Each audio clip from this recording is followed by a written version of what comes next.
टाटा एक साधा निरागस वाटणारा शब्द. लहानपणापासून आपण कोणाला निरोप देताना अगदी सहज म्हणतो टाटा. पण तुम्ही कधी विचार केला आहे का की या शब्दाचा मूळ अर्थ नेमका काय आहे आणि आता स्तनाशी नेमका काय संबंध आहे? चला जाणून घेऊया. खरं तर टाटा हा शब्द भारतीय नाही तर ब्रिटिश इंग्रजीमधून भारतात आलेला आहे.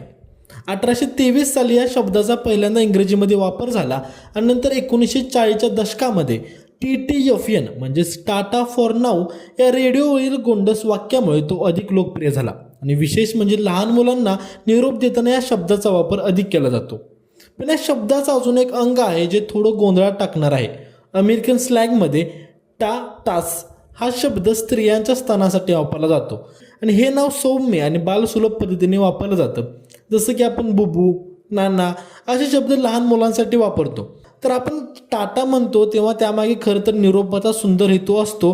तर मित्रांनो, पाहिलं ना, टाटा हा शब्द जितका साधा वाटतो तितकीच त्याची कहाणी रंजक आहे. एकीकडे तो निरोपाचा गोड शब्द आहे तर दुसरीकडे त्याचं एक मजेशीर गुपित असलेलं रूपसुद्धा आहे.